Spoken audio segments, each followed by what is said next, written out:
Joins us bright and early. Good morning, sunshine. How you doing today? It is bright and early out here in L.A. Why? I'll tell you that. Why are you up, though?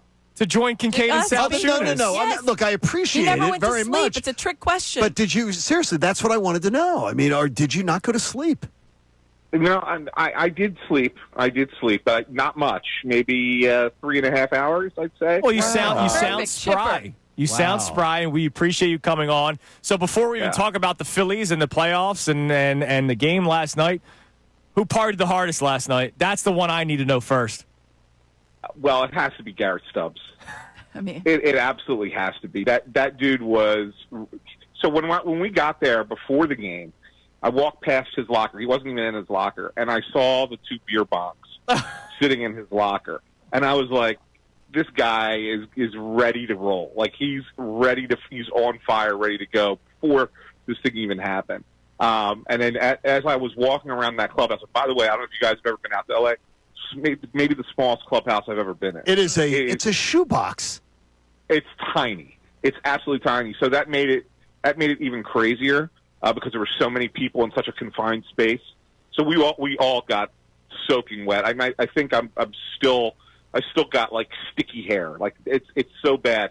But I knew right away that you find Stubbs and I would find the party for all the videos last night. And man, was he doing those beer? He had everybody do one of those beer bongs. John Middleton did one. I saw, and I thought that was really cool. He did it much better than Bryce Harper did. Well, Bryce Harper did it with apple juice. Bryce Harper's was terrible.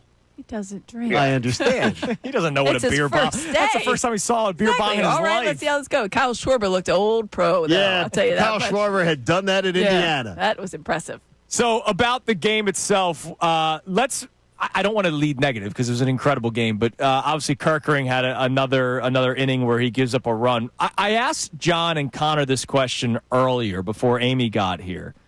If you were to rank Duran, Robertson, Strom, Kerkering, and I'll throw Tanner Banks in there, confidence meter, the guy that you're most confident in, I'm not asking for a situation. I'm just saying when they come out of the bullpen, you're going, all right, that's great, or not feeling so good here.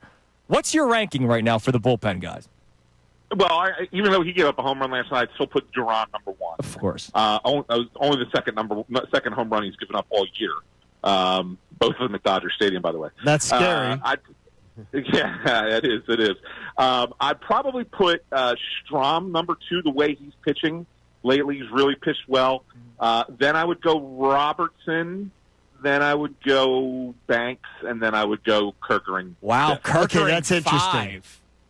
Okay, that's good. Kerkering below Banks. I see it, though. Yeah, I looked at that, and I didn't think his outing was awful last night. Obviously, gives up the home run, but he did strike out the side, and it would have almost had an immaculate inning. So I sit there and go, maybe he's starting to come around. Those were 3 good strikeouts he had. I mean, it was top of the, he struck out Ohtani. Like there was some good stuff there.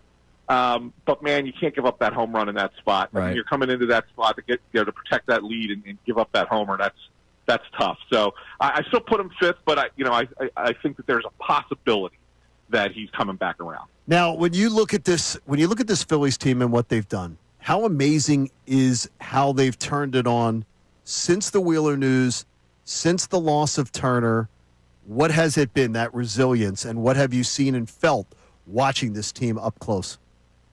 The thing that has been different, especially the second half of the year, or since the trade deadline, really, that was not there last year, maybe not even so much there in 23, is everyone else in the lineup is contributing. I mean, you look at that game last night, obviously the home runs are whatever he talks about. Wes Wilson, there's a guy in the mix there. He's got 3 home runs in his last 9 games.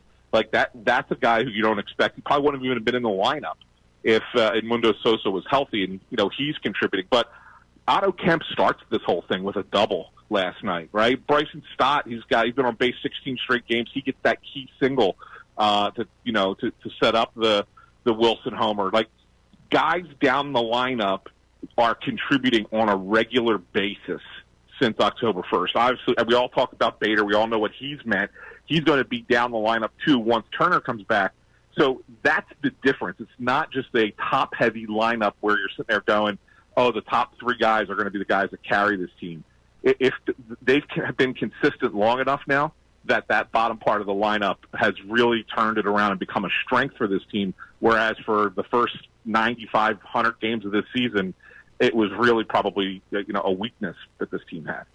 Yeah, it was like the way the 6, 7, 8, 9 for a while was almost, I don't want to say automatic outs, Anthony, but it was rough. And you see Bader inserted in there, and then he really kind of leveled everything out, and everybody else rated. We saw Brandon Marsh completely turn his season around, and it's just been it's so much of a resurgence for the bottom of the lineup. But then you go to the top, and you have those guys that have been piecemealing it because, as you mentioned, Trey Turner out there. But seeing last night and the way they were able to fight, I think, is what you need to see throughout, obviously, September, but really going into October, because you're battling a very tough opponent in their place, and they went ahead and then you took the lead, and then they went ahead and then you took the lead, and then you tied it and then took the lead. So I think that was something to me. What does that show you about this team's resilience? Because that's a hard-fought game last night. I mean, they partied because they won the division, but they could have just partied just from winning that game.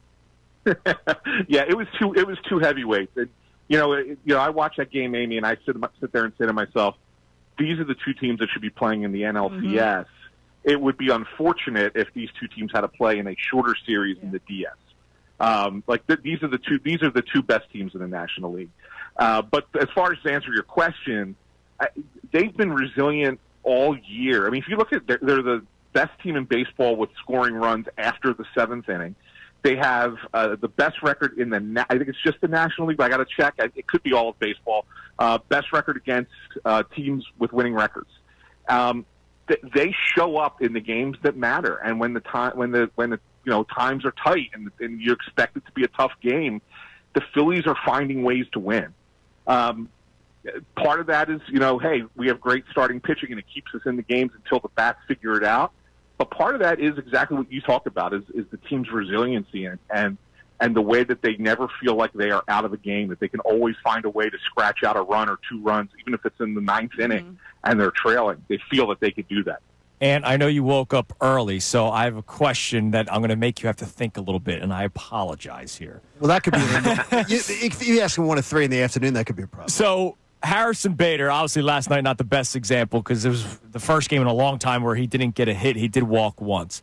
I had this conversation with John and Connor last week. I'm curious to get your thoughts on it. When Trey Turner is back, I think we all assume that he's back in that leadoff spot. Is there a world where Harrison Bader is in the top 3 of the order, and then you have, maybe Bader bats 2, Harper 3, Schwarber 4, or is it back to normal? That's question 1. And then the follow-up is, who is that cleanup hitter come playoff time? We've seen it Real Muto at times this year. We've seen Alec Boehm at times this year. Do you want Bader to be that guy? What do you think this lineup's going to look like now that we've seen Bader play the way that he has when the other guys like Turner and Boehm come back? Yeah, it's a great question, and it's one worth thinking about and worth considering. And I think it's something that they'll consider if they start to struggle offensively again. But I think ultimately they want to make the lineup be longer. And so I think Bader's probably batting in that 6th spot when you come back. You're probably going to keep Real Muto at 4, Brandon Marsh 5. He's actually hit pretty well out of that spot, especially against right-hand pitching. And then Bader's going to hit 6. And that will lengthen the lineup and give you something towards the bottom. And then, of course, the way Bryson Stott's sitting at the bottom of the lineup really kind of gives you guys everywhere through that lineup where it's like there's really not a hole. It's not like you're looking at a pocket of 3 or 4 hitters going, there's no hits here. Like, you got to get back to the top because there's no hits here. There's enough now in the lineup with Bader in that 6th spot that really kind of gives you a thought that every couple of guys, there's at least one guy who's going well who's going to at least give you a chance to get on base. Mm-hmm. Hey, you want a breakfast recommendation? You can get in a cab and go real close? It's probably I'm in Pasadena. I'm in Pasadena. You went to Pasadena? Well, Patty's could get you. You go to Patty's or Marmalade. Okay. Patty's or Marmalade Cafe at the Grove. All right. Patty's. I will look. I'll look them up. Patty's is one you will run into a celebrity at Patty's. I promise you. If you go to Patty's. Or Ant's going to go back to sleep after this phone call. Have the hotel coffee. We can nap later. There's a nice continental breakfast right downstairs. Go have a good breakfast. And listen, man, keep up the great work on Patterson. Keep up the great work covering the team out there in L.A., and we'll talk to you when you get home. Sounds good. I'll talk to Enjoy you soon. yourself, man. There is Ant San. Thank you so much for checking out our content here on our YouTube channel. You know you can like and subscribe, and that way you're never going to miss anything that we've got going on right here at 97.5 The Fanatic.